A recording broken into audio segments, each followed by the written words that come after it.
Alrighty. Just making sure that audio is working and it looks like it is perfect. This is going to be 10.4, 10.5. Okay, so we're starting to find that surface area of prisms and cylinders. 10.5. Did I say 10.5? I'm going to say 10.4 for surface area and prisms and cylinders. 10.5 for our surface area of pyramids and cones. Okay.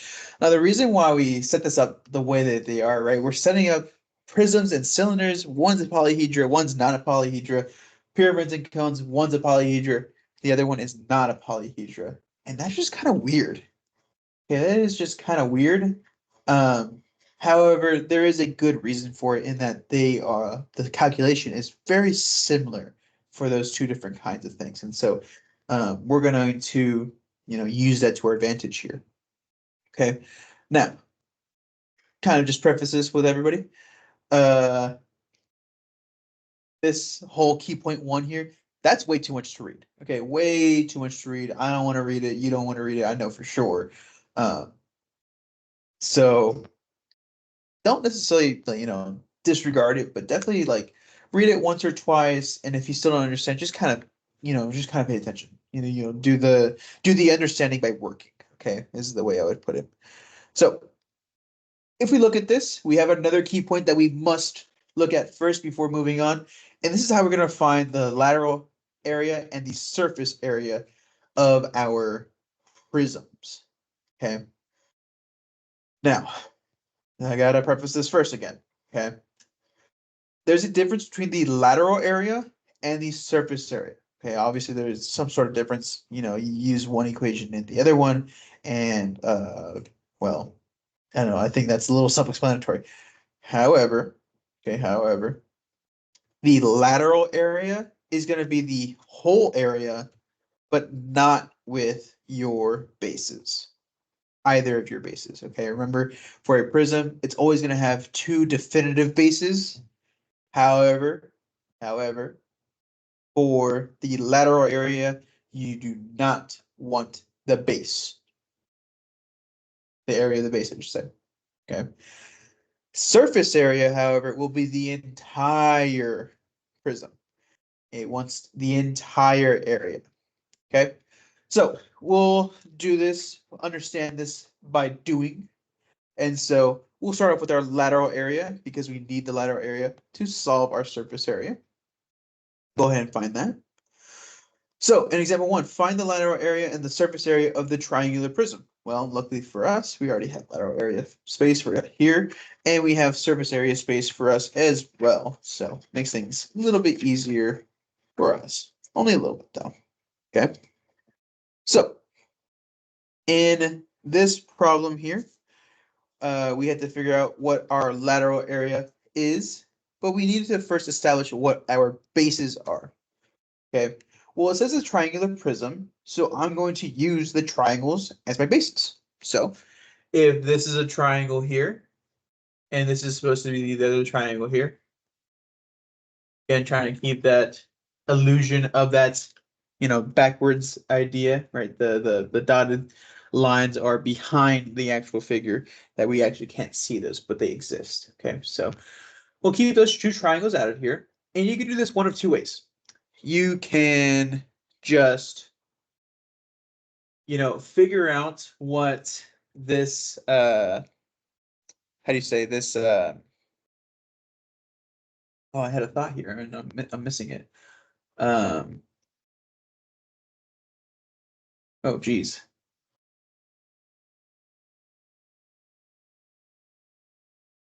Oh, that's right. So the goal here is to figure out what the area of basically these three what appear to be squares are.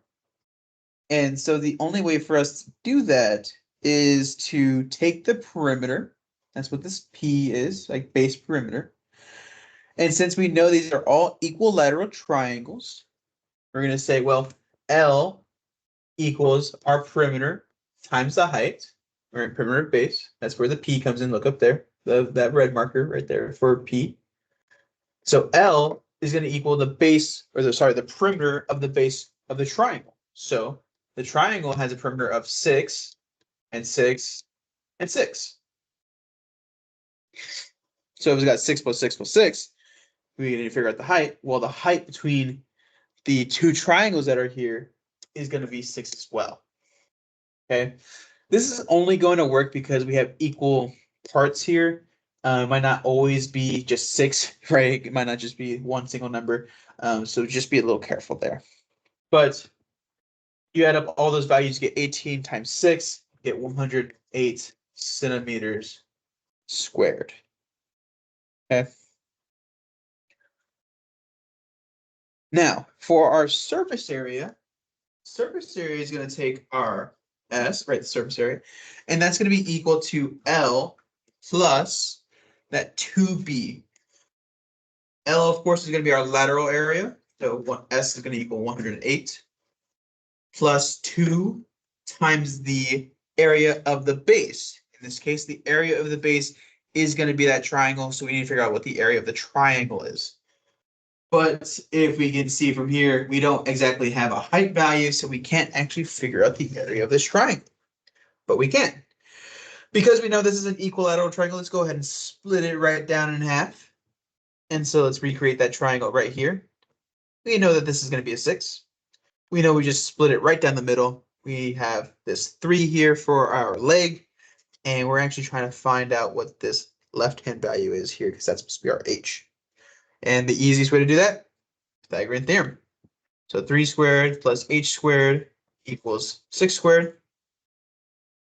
And I just solve it as if I'm looking for Pythagorean theorem. Okay. So we get 9 plus h squared equals 36. H squared equals 25. Or sorry, 27. Then h is going to equal the square root of 27. And nothing too difficult, I would hope. But of course, if you have any questions, you can ask them. And so we can change this b value that we had over here on the surface area to whatever the area of the base, or whatever the area of the triangle is, because it's our base.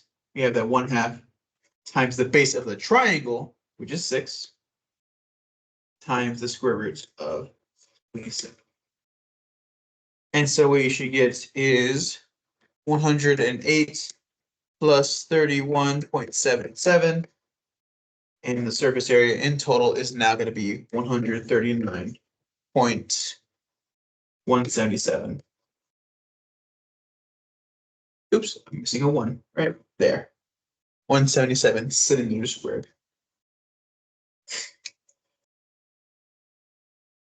Okay, not a terribly difficult thing, I would hope.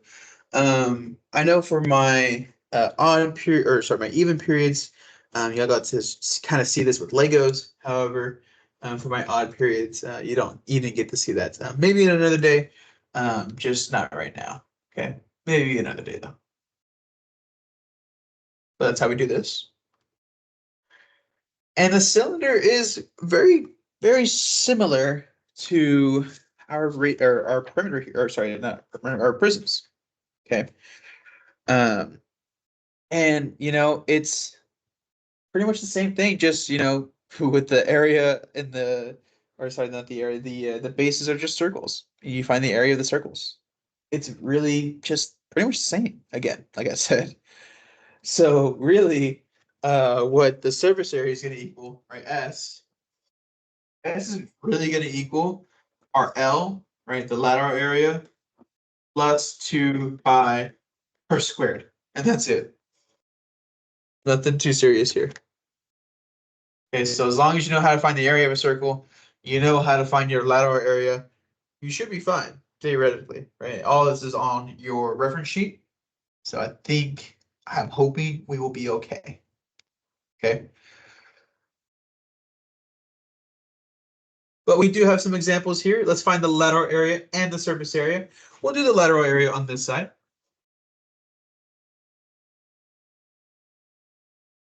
Okay. In our lateral area, we just have to say that L equals 2 pi r h. That's pretty easy for us. Right? We actually only have 2 variables. Pi is a number. L is going to equal 2 pi. R, in this case, is going to be 4.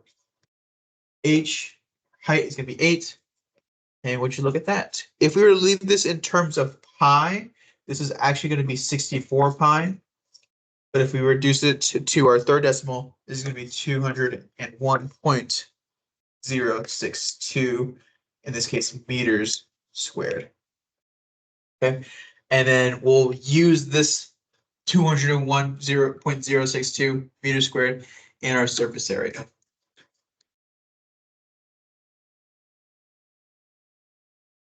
Where S is going to equal our L plus our 2 times base, which in reality, this is just 2 pi r squared.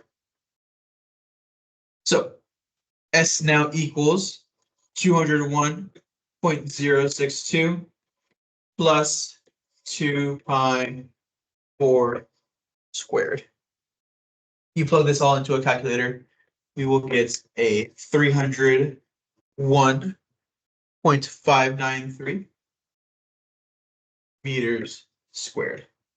Okay, just a reminder for this, for those of us though, that this is only about area. So all of this is going to be squared and not cubed. Okay.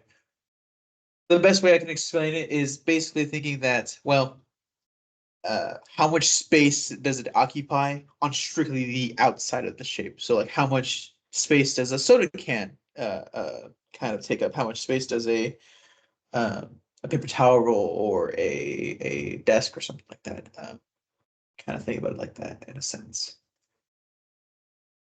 But of course, again, any questions you may have, just let me know. But these are our answers. In case it wasn't already obvious, your surface area is always going to be larger than your lateral area. I would hope that you always get a large number. If not, then you really need to look back at your math. Okay. Next, we have our lateral and surface area of regular pyramids. Now, pyramids here are going to be a little trickier. Okay. So we have this thing called a pyramid more specifically, where the polygon for its base is regular. Okay, so that's the most, how do you say, that is the most important part of this, right? If it's not a regular polygon, it's going to be a little bit trickier for us to figure out, but realize it's not going to be that much trickier for us to figure it out. Okay. But we have been introduced to this new thing called a slant height. And well, as the name would imply, it's a height, but at an angle, essentially, like, not a straight up and down kind of thing. It is now going to be a little slanted down, whatnot. Okay. But I have written down here everything that you need to know. Be very careful, especially those of us who kind of write in cursive. Be careful with your L's. Okay, so capital L is going to be lateral area, and that lowercase cursive L is going to be our slant height. Not entirely sure why it's going to be L, but it just is. So just be careful there. Okay, so just be careful with that. I don't think it'd be a huge issue, but it can be a huge issue if you make it a huge issue. And we'll go ahead and go with our example here. Let's find our lateral area first, as per usual, lateral area. Then we'll have our surface area over here.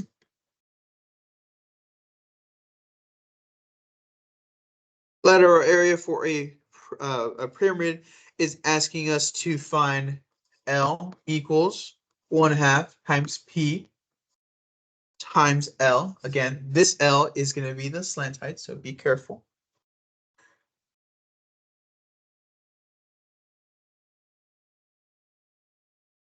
And so we'll kind of plug in some stuff. Remember, we want P. P is that perimeter, right? So base of the perimeter of the base, I should say. So we get L equals 1/2 times, if we have 10 as our side length for our regular hexagon, hexagon is 6. And if each side is 10, we'll do this, multiply it. Our slant height is going to be that 14. We're going to get our lateral height to be equal to 420 feet. squared. Our surface area gonna be a little bit trickier for us. Not too tricky because it gives us enough information, but just a little tricky. Remember, we have to use that ASN 1/2 equation because we are dealing with a regular polygon. But the surface area is going to equal base area of the base plus the lateral area, in which case our base is going to equal 1/2 ASN plus this 420 feet. But luckily for us, again, we already have all the information we need. 1/2 times the apothem, in which case we have 5 to the square root of 3, times S, which is the side length, 10, times the number of sides, which in this case is 6. Of course, we're still adding that 420 on the other side. And after doing all this in a calculator, we should get 679.808 feet squared.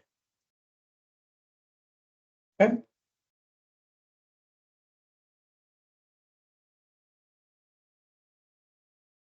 Here we have an extra example 5. I encourage you to try it on your own first before you kind of, look at the notes here and whatnot. That's my suggestion to you. So we'll go ahead and try it first. And then go ahead and come back. We know we're dealing with a pyramid again. All right, lovely. So we know we have a pyramid. Pyramid. And we know this is a hexagon.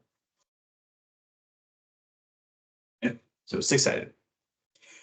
We'll do the exact same thing we did before. Lateral area, surface area.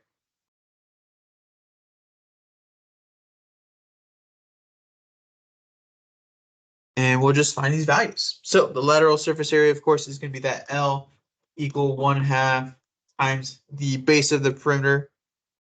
The perimeter of the base, man, that's weird to say, times our slant height.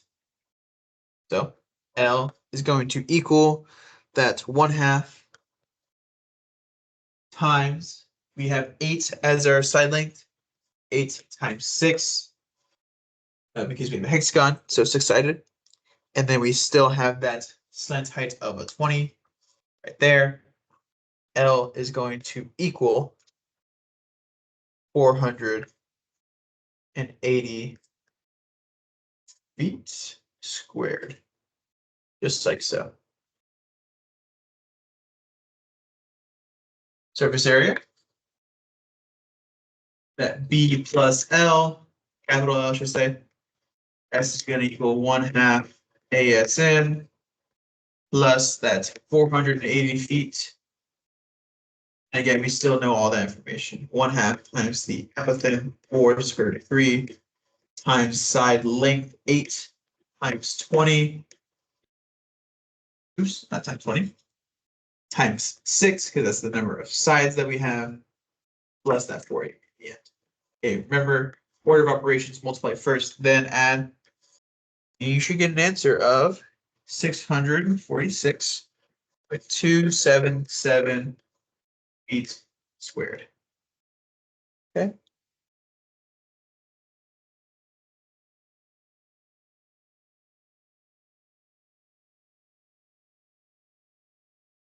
Well, so let's kind of like look back at what we covered so far.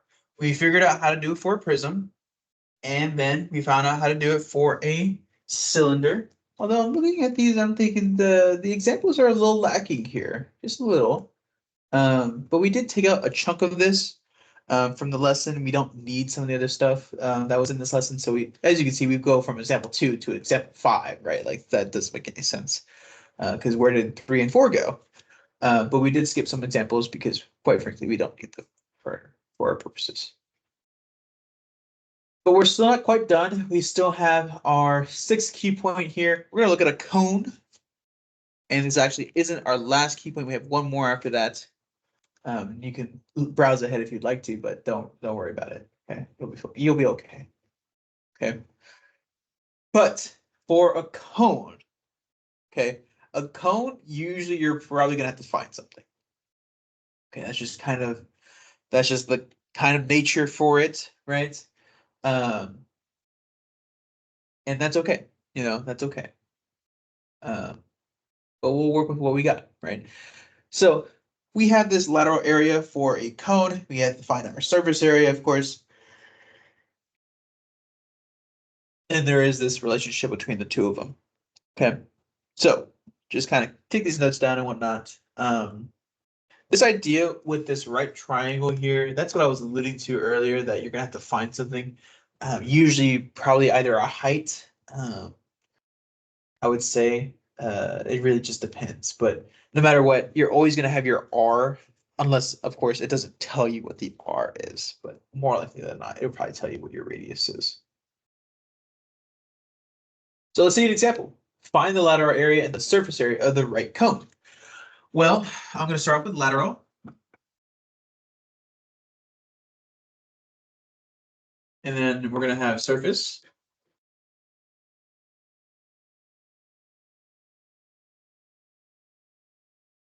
The lateral for our cone is really easy, actually. Just pi r L. In this case, we don't know what the L is. That's quite unfortunate for us. But that is still an easy calculation for us to make. L, we know for sure, is going to be pi times 6. We just need to figure out what our slant height is. So in this problem here, we definitely have a right triangle where the slant height is our hypotenuse. Set it up with Pythagorean theorem.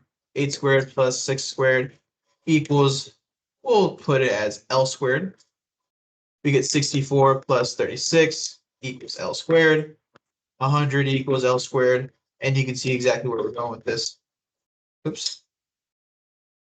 The slant height is going to equal 10 because we get that square root in there. So multiply by 10 over here, and you will get a value of 188.495. In this case, we're working with meters squared. We'll take that, just take it in my hand now. I'm going to apply it to the surface area. S equals B plus L, or S, or sorry, this B rather, I should say. B is just going to be your base, which we only have one base, so pi r squared for our circle, plus the lateral area that we found earlier. And of course, we know the radius to be 6. We'll replace it like so.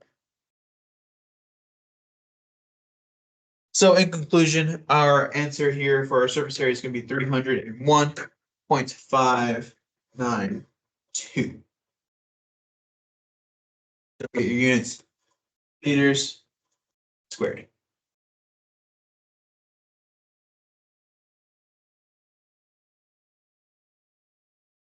Okay.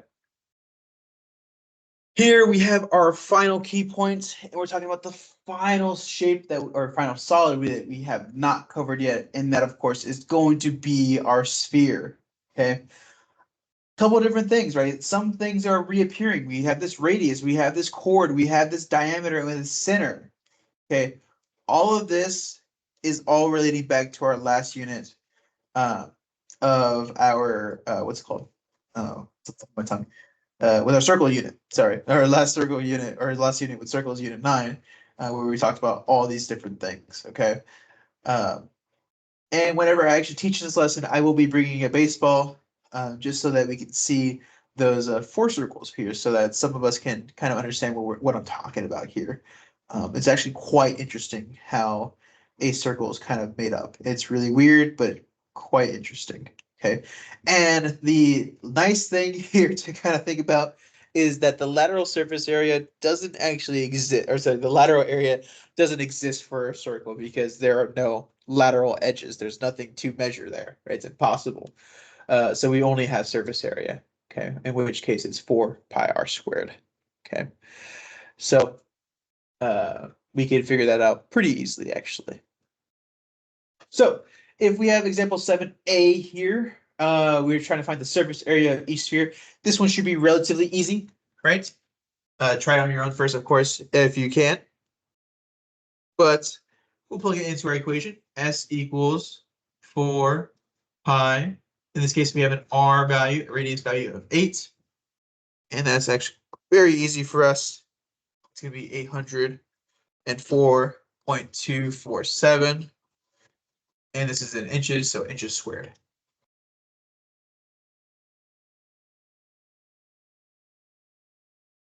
Now for our B, in this case, it gives us the circumference. So you got to measure out and figure out what your radius is first. So try that out first. Try to find your radius.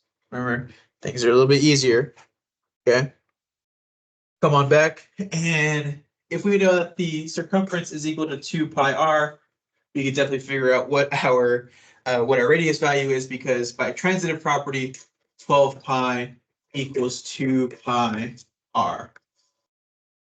And then we'll just solve for r. Divide out the 2 pi on both sides.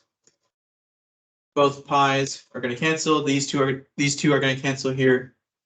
And we get r is equal to 12 over 2, which of course is just 6. And we'll just plug it right back into that equation. So s equals 4 pi 6 squared. S is going to equal 452.389, in this case, feet squared. Okay. Again, go ahead and try that extra example 7. Do it on your own first. This is the last problem of this section. And you go ahead and you do the best that you can do on this problem. Now come on back if you weren't able to figure it out. Surely I believe in you. However, if it stumps you a little bit, maybe some hints will kind of push you along, and then you can keep on moving on. But here we have diameter, right? It's clearly a diameter. We go from one end of the sphere to the other end of the sphere, going through the center. It's got to be diameter. But we only need radius. Our radius is going to be 1.5 here. Okay, so if we were stuck there, there you go. You still put that into our equation. So 4 pi times 1.5. In this case, that quantity has to be squared. And we should get as your final value is going to be 28.274 feet squared. In case this is not clear enough, that's supposed to be feet squared. Okay. All right, so there goes our second part of this. If you have any questions, of course, come into class with some good questions, and I will answer them to the best of my ability. And if you have no questions, make sure that you're following along and whatnot and keeping up with your grades. Last couple weeks, okay, last couple weeks. I think we only have like 6 more Mondays left or something like that, right? So not a whole lot of time left, okay? Definitely for some of us who need those grades to be pushed up into a passing grade. Okay, so make sure that you are doing what you gotta do, man, Alrighty, you go ahead and keep working on stuff if you need to, but I'm going to peace out from here. But I will talk to you all next time I see you in class. Alrighty, bye-bye.